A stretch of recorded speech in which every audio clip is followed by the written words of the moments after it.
Adriano Daga é produtor musical e engenheiro de som, vencedor do Grammy e indicado muitas vezes. Na trajetória pública também é conhecido por ser baterista da banda Malta há quase 10 anos. E os trabalhos nos bastidores renderam aí muitos frutos, tendo trabalhado na produção de dezenas de DVDs, gravação de shows, transmissões internacionais e até Rock in Rio. A gente poderia passar horas aqui falando com o Adriano sobre áudio, mas hoje a gente vai falar de um trabalho que foi gigante para os fãs da RBD, o DVD Live in Rio, que nessa semana voltou aí às plataformas de streaming pela Universal Music. E a gente vai falar dos bastidores, curiosidades e muito mais. Vem! Adriano, muito obrigado aí por participar aqui do canal, atendeu prontamente aí o meu convite. O Live in Rio é disparado o DVD preferido da grande maioria dos fãs da RBD, então em primeiro lugar, parabéns aí pelo teu trabalho, e queria começar justamente te perguntando qual foi o teu papel específico na produção desse material. Bom, eu que agradeço aqui o espaço para contar um pouquinho sobre um dos trabalhos mais importantes aí do RBD, né? Para mim também um dos top trabalhos assim realizados e tal. Cara, quando eu fui convidado para fazer parte, né, o diretor de vídeo, na verdade, era dono do estúdio que eu trabalhava. Então eu era responsável sempre pelo áudio das gravações que ele fazia lá, né? E lá fui eu pro Rio de Janeiro, pro Maracanã, gravar o RBD. Então, para mim foi uma baita honra e tal. E eu fui, na verdade, tinha um pessoal lá do Rio encarregado da gravação, né? Que era o Flávio Sena. Eu fui mais assim para acompanhar, porque eu ia fazer como eu fiz a pós-produção, né? Que é a mixagem, masterização, a edição de todo a parte do áudio e tal. Acho que eu acompanhei algum outro show também, né? Para entender ali a logística das coisas, né? E a parte para eu entender a parte da pré, para poder fazer uma pós boa ali, né? E obviamente tive que escutar bastante o material do RBD ali para ficar bem por dentro ali dos arranjos e das coisas todas. E do ponto de vista de imagem, né? Esse DVD foi grande para a época, tiveram aí 27 câmeras, helicóptero. No áudio, ele também foi à frente do seu tempo, ou pelo menos ele era ali o que tinha de melhor na época? Como que foi essa questão técnica? Cara, realmente foi usado o que tinha de melhor aqui. Então foi usado uma mesa gigante ali, eu não me lembro qual, mas foi usado o que tinha de melhor, né? Montaram uma unidade móvel lá no Maracanã, né? Levaram os equipamentos de caminhão e tal. Então foi um baita evento, assim, para todo mundo também da parte do áudio, né? A mixagem 5.1 do Live in Rio, ela é bem melhor do que outros DVDs do grupo que foram produzidos aí em outros países. O brasileiro, por si só, ele realmente é referência nesse sentido de áudio, de qualidade? Como que é esse mercado? Poxa, eu não sabia dessa notícia que você passou. Eu fico feliz, né? Porque eu que acabei cuidando aí da mixagem, inclusive e principalmente da 5.1. E foi revisada várias vezes, né? Eu mandava, eles revisavam, eu mandava novamente, assim como a parte de vídeo também eles foram tendo um cuidado bem legal, assim, né? Estava bem em contato com o pessoal na época, assim, mas fiquei bem surpreso em saber que é uma das referências em mixagem 5.1, assim. Quem fez a sonorização de toda a turnê, e principalmente desse show, e toda a parte da gravação, né, dos equipamentos e tal, foi uma das maiores empresas de sonorização do mundo, que é nossa, que é brasileira, né, é a Gabson. Então eu já prestava serviço também para a Gabson, na parte da gravação de DVDs, né, de transmissões, né, de mixagem de áudio para as transmissões ao vivo e tal. E por isso que eu também estava por dentro ali do lance todo. Os integrantes da banda mesmo, da RBD, sempre foram muito elogiados por trazer meio que uma estética nova para as músicas, quando elas eram cantadas ao vivo. Porque em estúdio, os álbuns tinham muita coisa bem pop, virtual e tal, e ao vivo eles traziam essa pegada de banda mesmo, as guitarras, o rock. O que tu lembras aí sobre a banda e esse pessoal que tocava os instrumentos? Eu lembro que na época eu fiquei em contato com o baterista, fiz uma amizade ali com o baterista e com o percussionista, né, a galera da área ali, da minha área também ali. Mas eu tive contato com os músicos e era uma baita banda, cara. Ao vivo soava muito bem, assim. Eles ao vivo era muito legal, assim. E aí, como você falou, soava mais como banda, né? Até porque tinha bateria acústica, junto com os loops, com as coisas ali, né, que já existiam nos CDs, a parte mais eletrônica da coisa, mas soava mais como banda ali no ao vivo, né? Era bem bacana. E eles faziam uns instrumentais no meio também, entre as músicas, sabe? Bem legais, assim, uma mistura de coisa latina com a galera, uma coisa até mais rock, assim. Era bem legal, cara. Isso eu me lembro bem, assim. Lá no dia do show, durante a gravação, já tinham algumas coisas pré-gravadas no sentido de instrumentos e vocais. Por que eu te pergunto isso? Porque na turnê a gente sabe que eles usaram, assim, principalmente nos refrãos, para dar mais volume, eles poderem dançar, enfim. Mas pro DVD, você lembra aí se foi usado também já no dia da gravação? Tinha as coisas pré-gravadas que eu lembro, são coisas que realmente eles usavam na tour inteira, né? Eles fizeram um show, mais um show da tour. Não fizeram um show especificamente para gravação. Mas, assim, eles já carregavam gravados os loopings, algumas coisas de percussão para somar com o que já tinha ali. Isso realmente não tinha como escapar, né? E mais algumas coisas de violões, algumas coisinhas assim de base também para reforçar. Senão eles tinham que ter uma big band. É comum que os artistas regravem o show ou alguns trechos, a gente já sabe, isso é muito comum, né? Nesse caso, cada música só teve um take gravado lá no dia, porque eles fizeram o show todo e foram embora, né? Então, tiveram que ser usados alguns takes diferentes para fazer essa montagem. Sobre esses áudios usados, você sabe se eles foram gravados antes ou depois do dia do show? Você estava presente nessa gravação desses áudios adicionais? Eles usaram 2 artifícios. Eles chegaram a gravar de uma forma mais simples alguns outros shows. Então, eles me mandaram alguns takes de outros shows, né, das vozes. Como era tudo sincronizado, tudo no clique, tá, o show inteiro, eu consegui pegar alguns trechos que estavam melhores das vozes de alguns deles, de outros shows, né? Isso foi interessante. E aonde eu não conseguia, o que eu fiz? Eu mandei os canais de voz para eles do show inteiro, já com os recortes que eu tinha feito, e mandei alguns lugares sem as vozes deles que precisaria realmente ser ajustado, ou por erro de letra, ou alguma coisa assim, alguma falha que aconteceu ali. Então, eles tiveram que refazer algumas coisinhas, mas eu lembro de ser bem pouca coisa, assim, sabe? Uhum. Era mais nas partes que eram solo de cada um deles ali, né? Que eles ficavam muito sozinhos, assim. Mas eu lembro de ser uma música ou outra, assim, em alguns trechinhos. A maioria, assim, eu digo que 90% é o do momento mesmo. Eu até te questiono isso por duas situações, assim.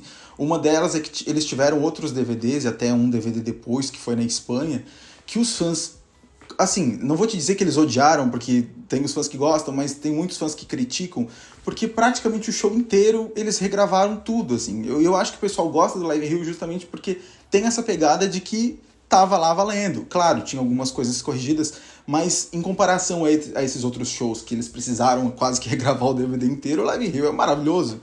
Então, e tinha algumas particularidades, porque, por exemplo, no Live Rio, muitas músicas eles cantavam em espanhol e em português. Então, às vezes, eles ficavam se embolando, um cantava em espanhol, outro cantava em português. Então, eu imagino que o trabalho de vocês na hora de montar isso tenha sido difícil por isso também, porque tinha que juntar ali e arrumar todo mundo junto, né? E tem o agravante de ter o vídeo. Então, a gente não pode modificar o que está na imagem ali, né? Claro que se era um erro, se fosse um erro grotesco e tal, aí desviava a imagem daquilo ali, né? Da pessoa que está cantando e tal. Mas a gente alterou muito pouquinha coisa. Teve uma pós-produção, né? Demos um trato legal nas vozes ali, de afinação e tal, né? Tem que limpar tudo. Tem muita respiração, são 6 microfones abertos ali, né? O tempo todo. Então, dá um trabalhinho mesmo. E dançando, e ofegantes, né? E microfone vazando que tá no palco todo, e tava alto o som no palco. Então, eu, no caso, tive esse belo trabalho aí nas vozes, né? Pelo exemplo que você deu ali do DVD da Espanha, né? Realmente, quando regrava muitas vozes e tal, fica muito frio, né? Não fica a energia ali do momento, né? Isso aqui eu faço um monte de DVD e eu vejo muito esses dois resultados, né? A galera do sertanejo que refaz completamente a voz, né? E você sente que fica bonito. Estranho. Uhum. Mas fica bonito, mas soa de outro jeito, é outra modalidade, vamos dizer assim. Uhum. E eu acho que a galera né, os fãs do RBD, como já tinham assistido eles ao vivaço, né, nesse DVD do Rio, a hora que viram um totalmente refeito, eu acho que estranharam. Não, e que nem tu falou, é o cuidado com o vídeo, né? Nesse DVD da Espanha, por exemplo, tem uma música que a Dulce tá cantando sozinha, que a voz dela tá saindo e o microfone nem chegou na boca.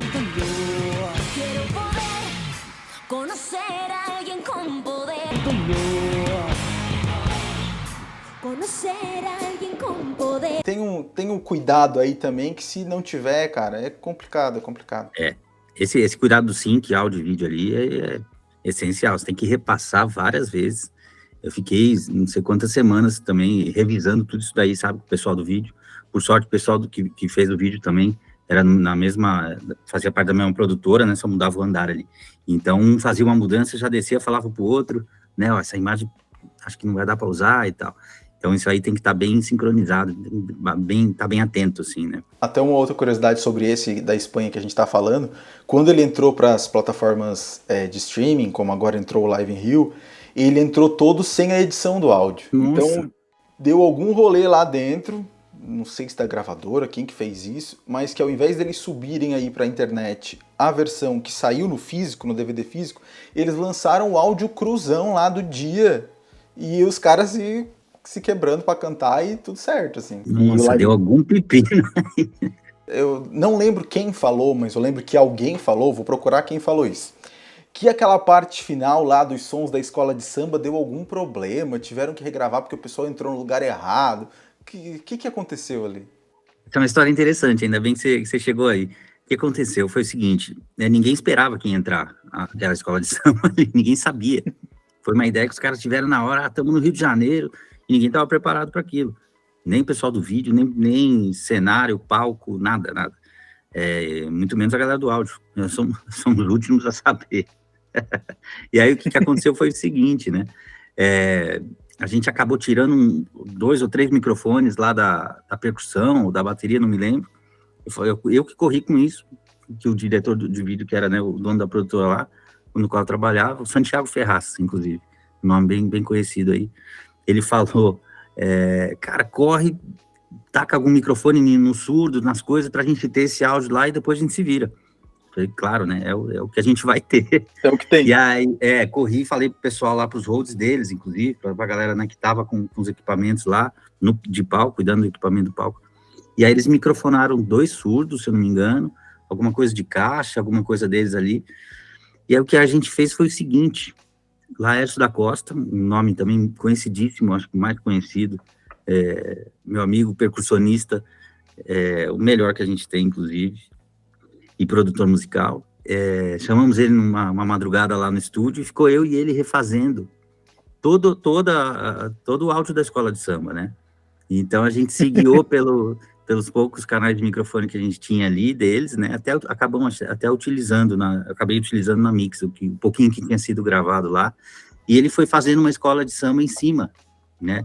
Ele foi refazendo o som da escola de samba, né? Então ele fez outros surdos, fez caixas, fez tamborim, fizemos, sei lá, uns 60 canais de instrumentos de escola de samba para ter o som da escola de samba, né? Uhum. Ia ser impossível captar ali em 3 minutos, microfonar a escola de samba. Mas essa foi a história. E numa madrugada a gente refez o som da escola de samba lá, para ficar mais bonito, né? Acho que tem o importante é salvar, porque lá no DVD ficou muito legal, ficou muito bom. Ficou legal, né? Isso que a gente imagina também, né? Poxa, alguma coisa não deu certo ali, foi uma coisa de última hora. A gente tem esse artifício, né? De refazer, somar ali com áudio e tal. Então, foi um baita trabalho legal esse aí também, de refazer a escola de samba. Uma baita curiosidade. Ô, Adriano, do ponto de vista de qualidade artística mesmo, naquela época, né?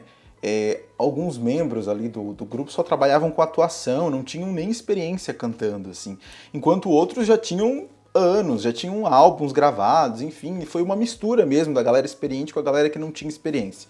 Nesse sentido, é muito natural que alguns deles tenham aí tido performances melhores.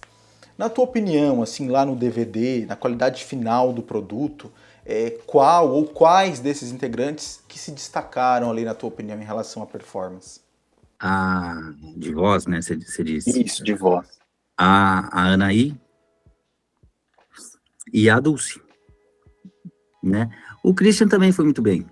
O Christian também, é verdade. Eu acho que os três foram os melhores ali, sem dúvida. Que eram os 3 que de fato já tinham experiência com música há muito mais tempo, porque os outros eram mais atores, digamos assim, que assumiram o desafio e estavam lá dando a cara a tapa, mas não é fácil também, né? Desafio, né? Pô, dançar, cantar, atuar, é complicado. Na frente de sei lá quantas 70 mil pessoas que tinha lá, não lembro, por aí, né? E de domingo a domingo, né? Que daí tinha que gravar novela, tinha que fazer promoção, tinha que fazer show, gravar CD, enfim. Os caras trabalharam e não foi pouco. A gente estava conversando sobre os outros projetos que tu acabou participando, né? E no Live em Brasília, que foi um outro DVD deles, de acordo com os créditos, tu também trabalhou ali nesse álbum. Nesse de Brasília, tu trabalhou só na pós, também teve na gravação? O que tu lembra aí desse outro DVD? Que foi na Esplanada dos Ministérios, de dia. Esse de Brasília é meu irmão que fez a pós. Eu não me lembro alguma coisa de pós que eu fiz também com ele ali e tal, mas ele que coordenou essa pós. Provavelmente tenha sido ele que fez a mixagem e tal.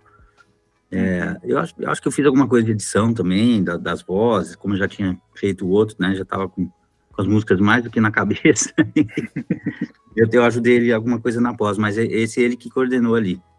É um outro material que até queria te falar, porque os fãs também gostam muito pelo fato de ser muito cru, né? Os fãs gostam porque tem esse negócio da galera tentando mandar ver lá ao vivo, então é uma outra característica, de novo, né? Aquilo que tu falou, sem precisar refazer tudo, sem precisar entregar um bom resultado para quem estava assistindo, né? Eu acho que nessa época, tanto de Brasília quanto do Rio, eles não tinham esse tempo de...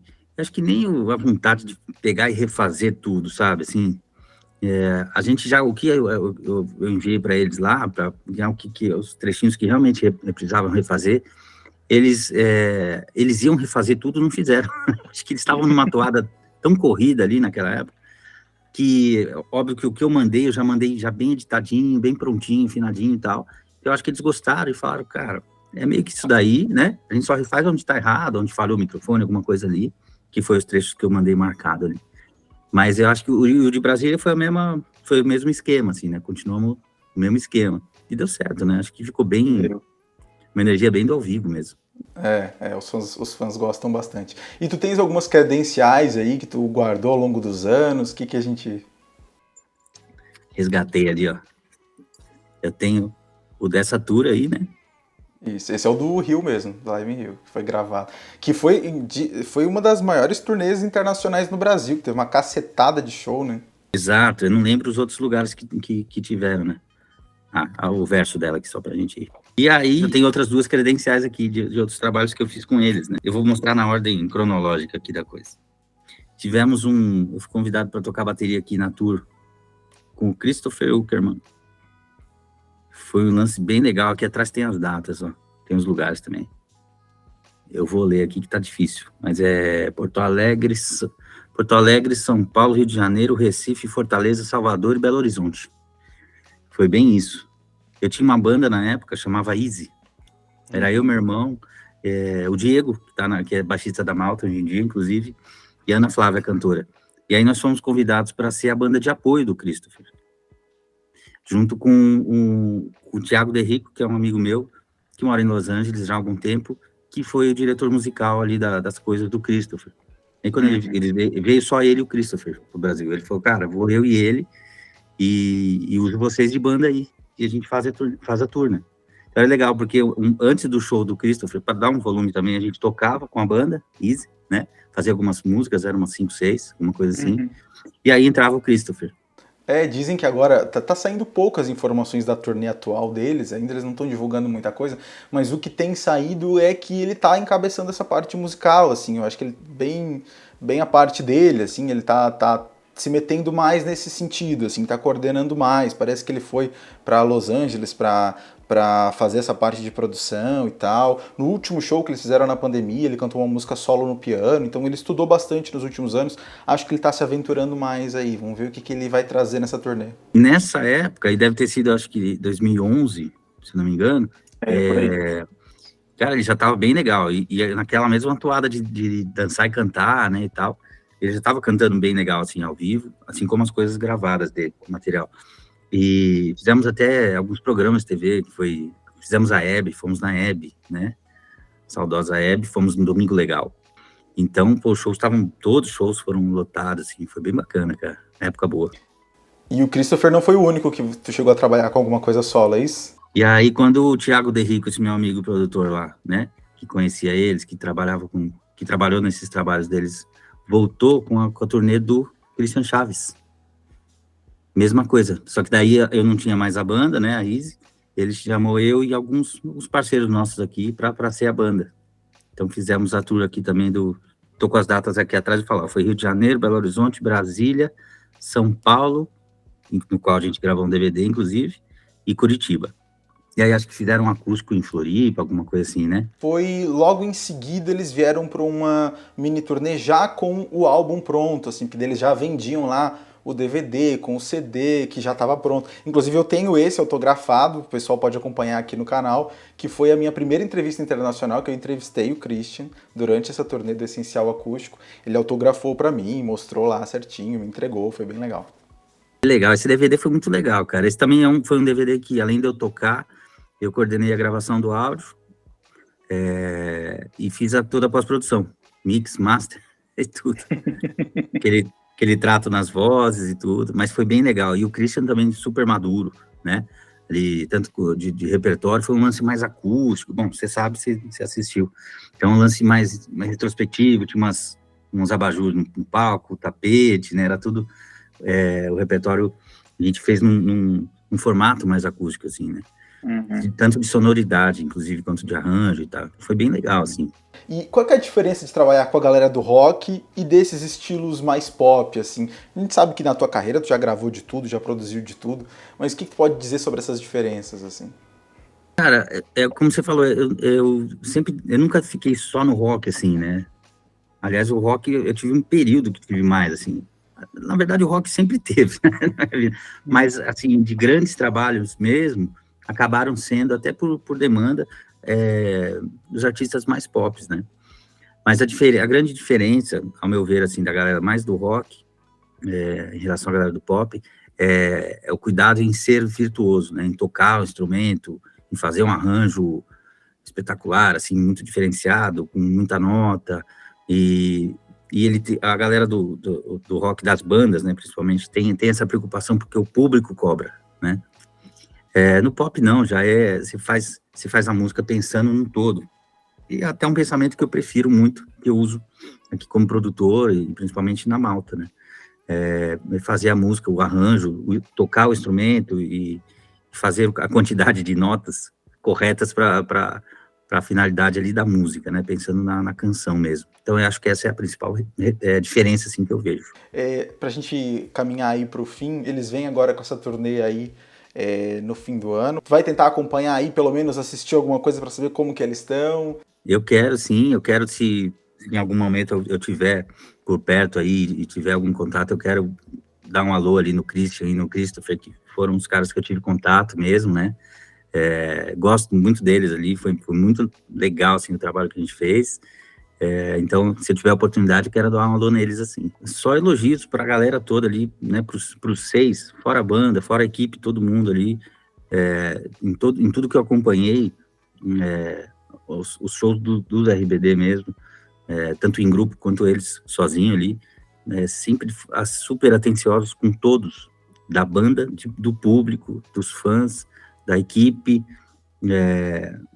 Então, assim, galera nota 10, os 6, assim, nunca vi nada ali deles ali, sabe, estranho, um reclamando, o outro, não sei a relação entre eles ali, realmente, mas tanto em grupo quanto individualmente ali, com quem eu trabalhei, sempre muito bonzinhos, assim, sabe, educados, a galera muito gente fina.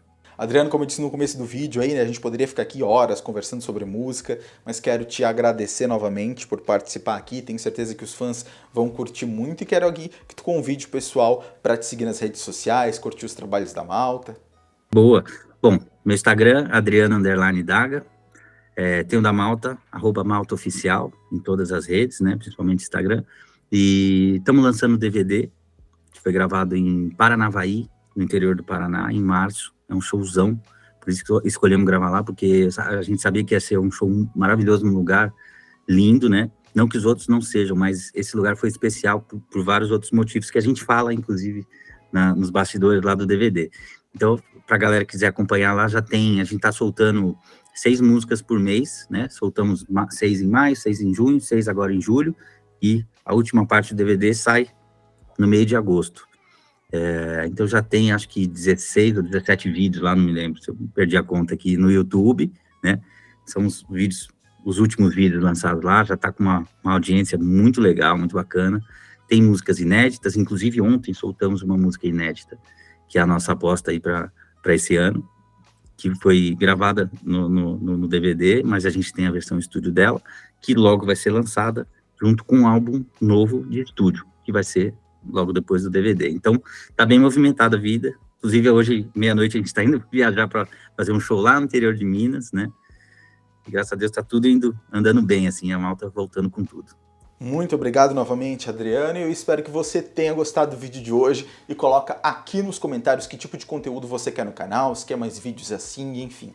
Me chama no Instagram ou no Twitter que a gente conversa. Não esquece de deixar o seu like no vídeo e, claro, de se inscrever no canal. Ativa o sininho.